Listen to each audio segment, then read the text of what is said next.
Depuis qu'il y a 26 siècles, jaillirent les premiers feux sur les collines du Bosphore, jamais ne s'éteignirent ici les lumières de la ville.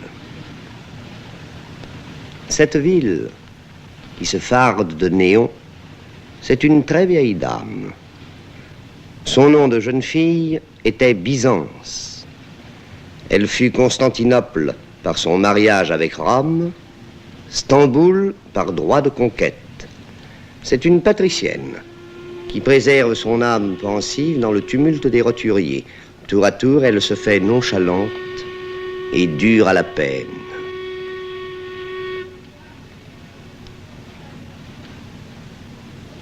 Le portefaix cramoisi ou livide, illettré et musclé, la sirène des navires l'appelle à la tâche. Ici, nul effort n'aurait de sens s'il n'y avait le Bosphore. Les passeurs font la navette entre deux continents sans cesser d'être chez eux.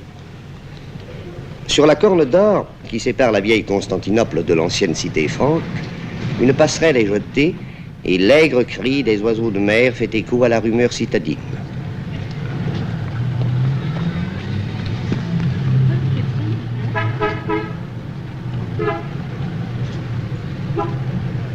Le fleuve marin trace la frontière du jour et de la nuit. Là, sur la rive orientale, somnole une des trois villes qui forment Stamboul, Scutari, la provinciale, où le soir on va fuir la bruyante cité occidentale. Et sur la côte d'Europe, Péra et Galata dégringolent vers l'eau, au hasard des pentes, en ruelles de guingois. De rares échappées s'ouvrent sur l'avenue maritime et ses perspectives. Au rendez-vous du Bosphore se rejoignent des cascades de pavés, des éboulements de bicoques en bois. Le flâneur distrait s'y tord la cheville. Escaliers et escarpements découragent même l'usage de la brouette. Ici survit d'une imagerie conforme aux chromos désuets tout ce qu'a épargné l'incendie dans l'humble refuge des petits métiers.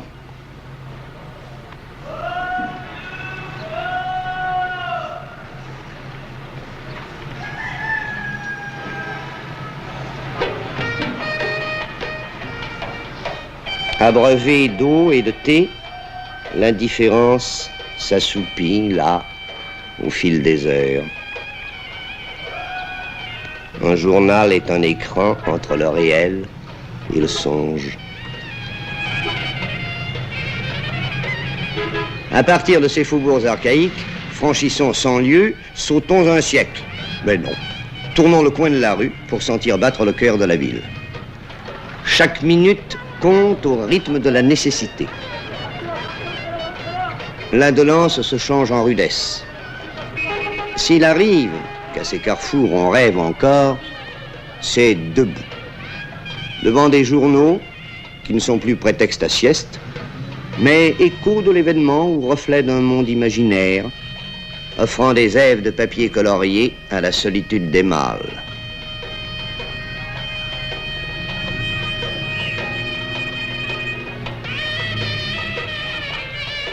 Dolmouche signifie complet. Cela se dit d'un taxi qu'on emprunte à plusieurs pour parcourir un même itinéraire et qui souvent est la propriété de plusieurs associés.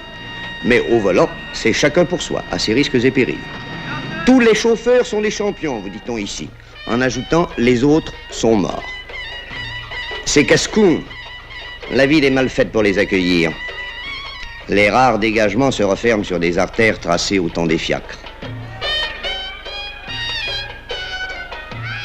Condamné par l'urbanisme de demain, le haut de Péra reste le centre étriqué, incommode, d'un quartier d'affaires où 1900 se survit. La rue est masculine. La féminité y affirme sa présence prudemment. Les mères hésitent encore à user des droits depuis 30 ans acquis. Les filles, avec réserve, entrent dans le XXe siècle par le chemin des lycées. La loi, on la sent partout présente, obéit, discipline, désir d'ordre, notion neuve que la Turquie impose dans la rue, grave dans la pierre et le bronze. Atatürk, le fondateur, règne sur les quartiers neufs du Nord, où le glaive de la révolution militaire trace les perspectives de l'avenir.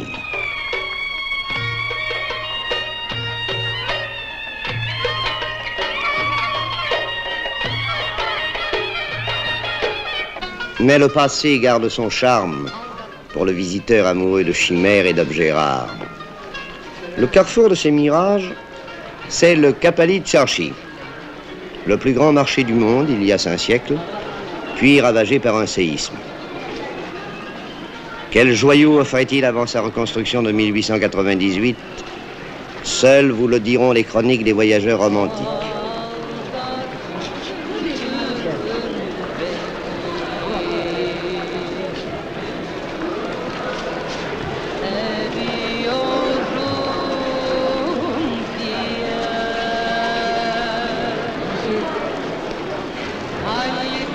Ce qu'on vous y propose maintenant, la pacotille japonaise y tient autant de place que l'artisanat local ou la corporation des orfèvres.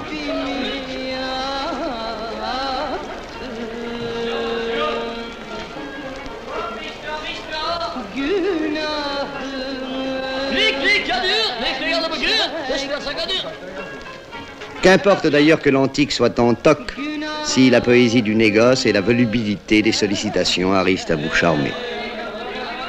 Il faut s'égarer exprès dans ces 92 rues aux 3000 boutiques pour découvrir la vérité des passants, sinon celle des objets. Celle-ci prend sa revanche au terme du chemin. Les babouches sont d'origine. Quittant ce labyrinthe et les grands travaux du marchandage, laissez le temps reprendre son cours en ces heures de trêve. Prêtez l'oreille à un chant de femme qui vous parle de fleurs ou de passion. Ayez un regard pour les petits métiers de la rue. Attardez-vous devant les séminaires, les médressés, où se penchaient sur le Coran les étudiants de jadis. Appréciez sans hâte la saveur d'un Orient qui, pour se révéler à vous, pour vous ouvrir ces mosquées peu farouches et ces paysages de sainte coupole, ne vous oblige pas à quitter l'Europe.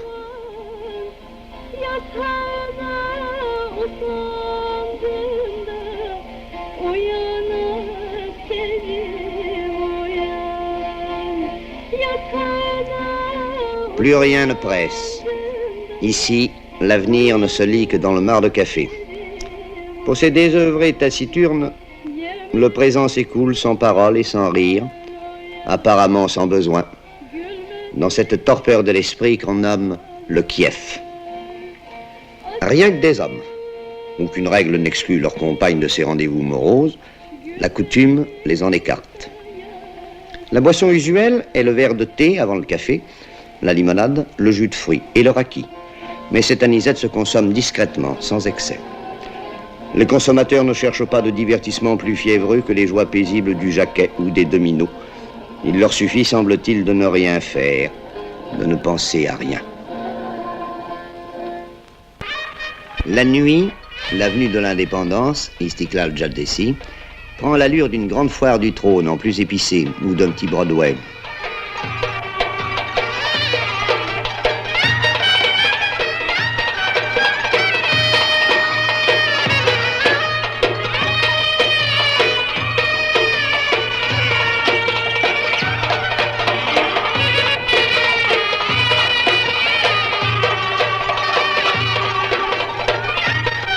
Des trottoirs exigus débordent dans la rue une foule dont l'anonymat et la liberté d'allure ne trouvent nulle part leur pareil en Turquie.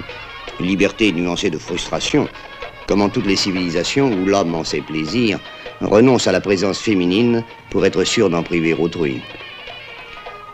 Cuisses de dames, nombril de femmes, ce sont des noms de plats, souvent délectables. Dîner en ville est pour le Turc moyen une fête.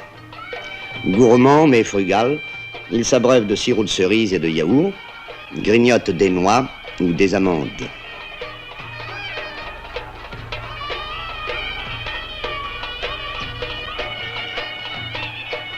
Il raffole des fruits, dont les étalages jettent de vives couleurs dans la grisaille de la rue, une note d'abondance dans un décor de vie modeste.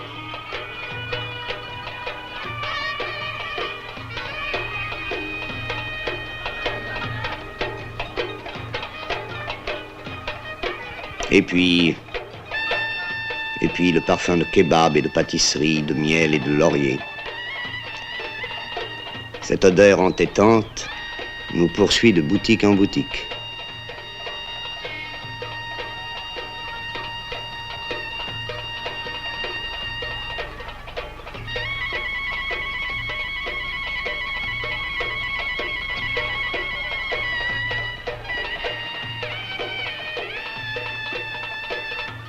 Le père des Turcs, d'un regard impérieux, surveille ses enfants.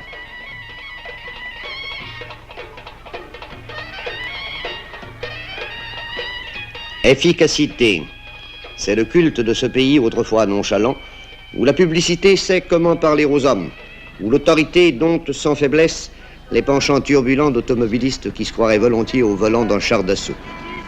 Rare en province, ici, la voiture n'est plus un luxe. L'usage de l'avertisseur dut être interdit à Stamboul bien avant Paris. Et dans cette cité sans plan, les sens uniques sont si nombreux que le plus court chemin d'un point à l'autre vous entraîne souvent dans la direction opposée. Mais au bout de toutes les routes, il y a l'eau, dans cette ville-musée qui est aussi le plus grand port de Turquie. Les mouettes vous accueillent à la sortie des cinémas. La moindre emplette vous entraîne en mer. Ceux qui partent, ceux qui arrivent, ceux qui restent, tous se retrouvent sur le pont de Galata.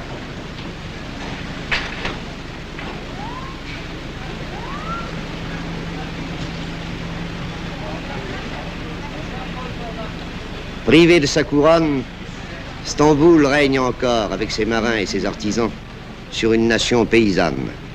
Elle ne fait plus la loi, mais fait encore l'opinion et la mode. Jadis, les Grecs, pour désigner leur Constantinople, disaient simplement la ville, Istanbul. Les Turcs ont repris le terme, subi le charme. Capitale déchue, métropole vivante, Stamboul reste pour eux la ville, la seule. Celle qui, depuis 26 siècles, a vécu tous les orages, mûri toutes les sagesses et n'a rien oublié.